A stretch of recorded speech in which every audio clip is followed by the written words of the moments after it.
Hello again. I'm using these twist ties here to reduce tension on the hoses, just to hold the pump up. These are the 4 holes where we're going to attach the back plate, and this is the back plate. This is what we're going to install in the back to hold the pump. On the first step, you will attach these 2 foam cushions to the front of the plate before attaching it to the motherboard. They have sticky sides, so you just remove the plastic cover and attach them to the front of the plate. It will go in the back like this and through the holes, but before that you have to set the holes. So the Intel installation, the 1151 socket is inside, so you move them, all of them, to the inside of the plate. Now you have it set up, you can see that the screw receptacle sticks out, so you will take it to the back and insert them into the holes like this, one by one. Just make sure that they all go in through the holes, and it should stay there more or less without the screws until you attach the screws from the front.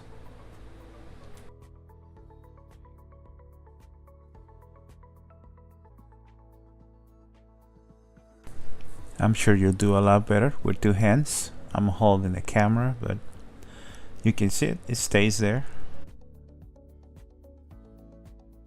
So now let me show you the other side. And these are the screws that we're going to use.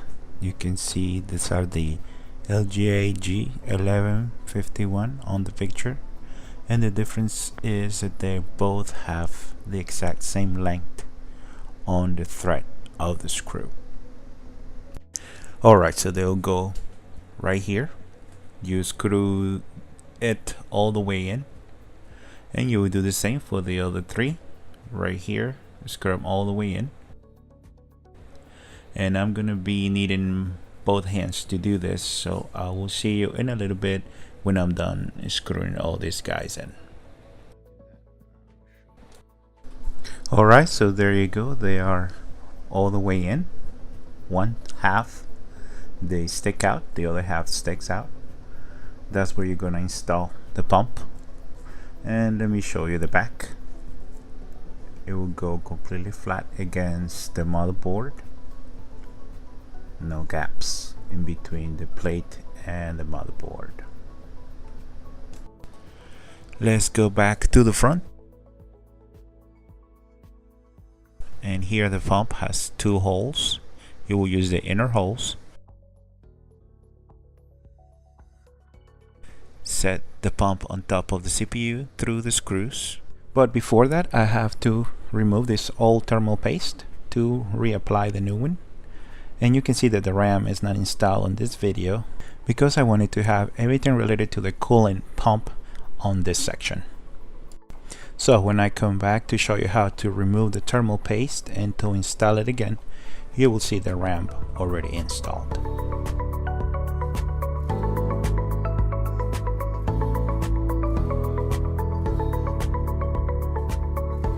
Alright, so I'm gonna remove this wire that I have here, just a bunch of twist ties together to hold the pump up, once again to avoid putting extra tension on the hoses.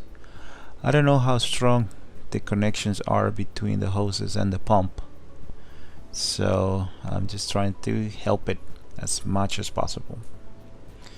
I put this cover back on the pump just to avoid dust and extra cleaning or extra time clean it. So let me remove this plastic cover, and you can see the RAM already installed in the background. The RAM was installed on the video section, CPU and RAM of this build. Let me find an angle for you to see how am I gonna clean this pan.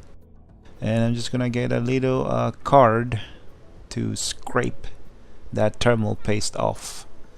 So just get your Blockbuster card. It has to be a Blockbuster card. And scrape it all off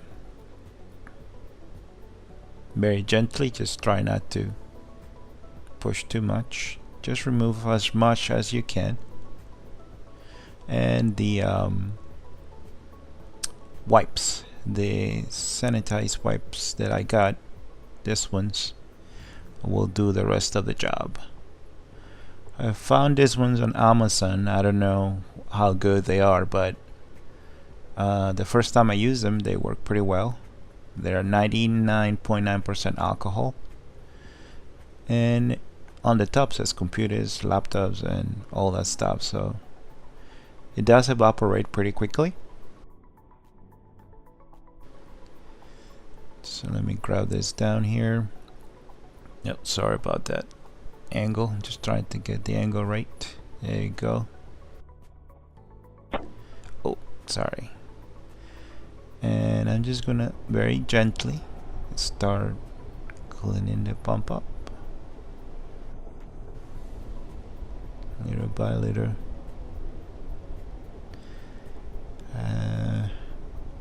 I can feel that it's like a little bit is evaporating the paste, because I don't see anything on the wipe.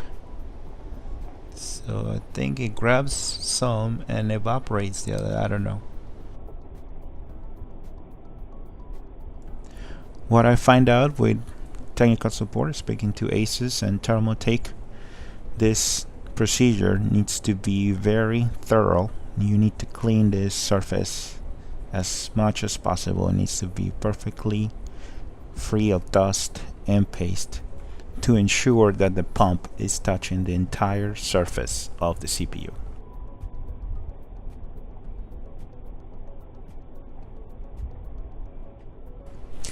And there you have it. Now let me check for anything. I think it looks pretty clean. Alright, so that is how you remove thermal paste. Now let's go apply the new thermal paste on top of the CPU. The thermal compound that I chose is the Arctic MX4. A couple people recommended it online, so I decided to get that one based on the reviews. And this is what I'm going to use. The same Blockbuster card, plastic, very soft, that way I don't scratch the CPU or damage it. And this thermal compound came with this spatula that I will probably use to spray the paste on top of the CPU. I'm gonna place this camera here so you can see the entire process. And what I'm gonna do is I'm gonna mask with tape on the edges of the CPU. That way I protect the other components from getting thermal compound on them, and also give me a nice spread on the CPU. I'm gonna keep it about 3 millimeters away from the edge of the CPU to give it some space. That way the compound will not go over the edges of the CPU when I press the water pump down. I want to apologize about the low light setting. I thought the light was better, but this is a one-shot thing. Once it was done, so I didn't have a chance to redo it over. So I apologize again for the low light.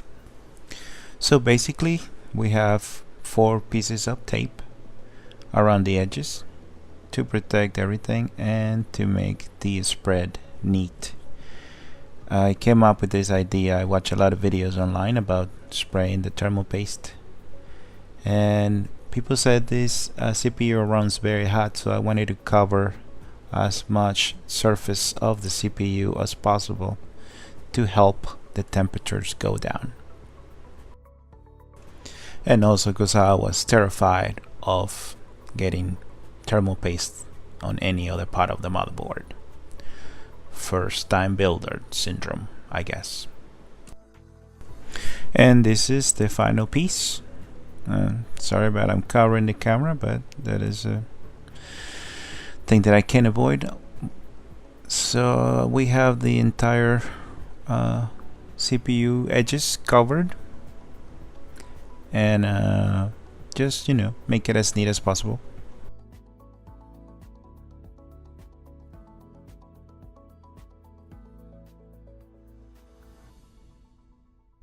And here comes the thermal paste.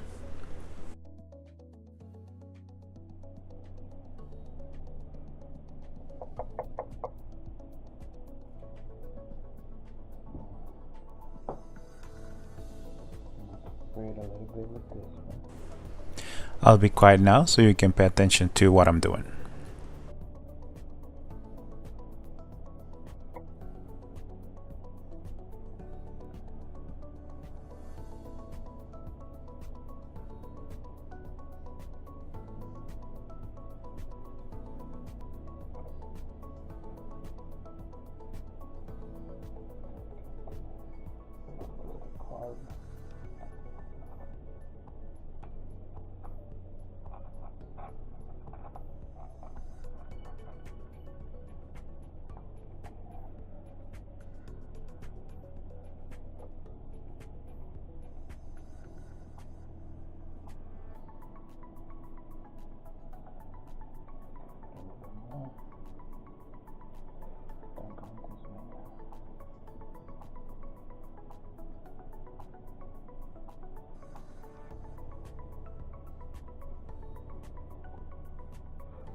Alright, that's it. So all you gotta do is remove the tape very gently.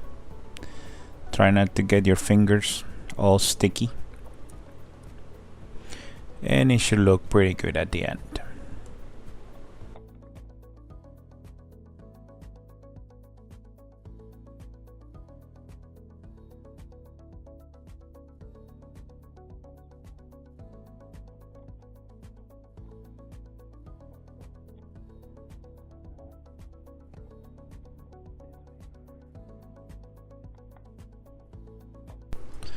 There you go, nice and neat and away from the edges.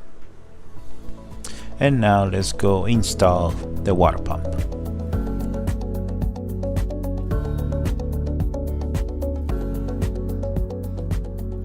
Alright, so I forgot to record this procedure, the attaching of the butterfly that I call this thing, their circle.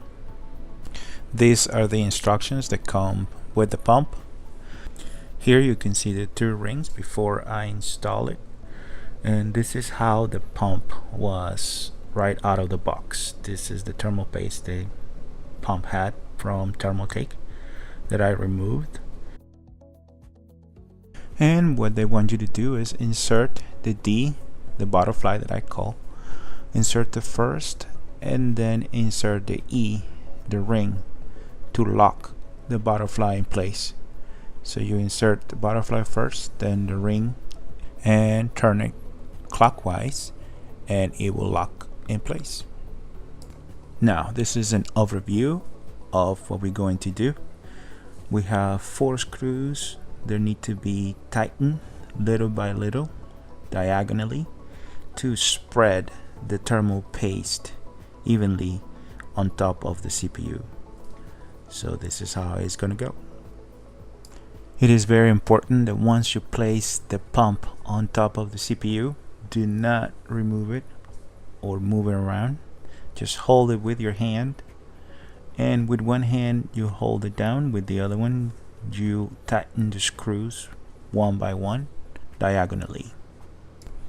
So what I did was I screw all the way in until I feel a little bit of pressure and stop, and then grab the other screw and do it like that, and then start tightening one by one diagonally until I feel that they stop. Here comes the other one. I'm sorry about my hand on the way, just don't have enough room.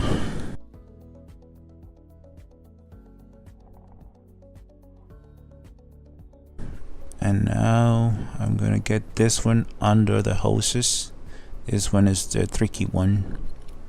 You just gotta keep it as still as possible. Keep that pump very still while you're doing this. So this one is the one that's gonna take you probably a little bit longer. And switching hands, hold it down. Now we're gonna start tightening them up, and here we go. You can hear me counting in the background. I had to record on top of the video because a lot of sound interference.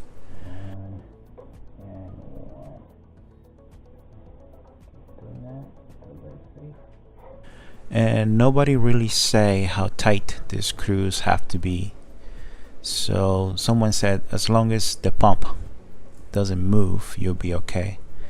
So I decided just to screw it until the screws stop and proceed with the next one.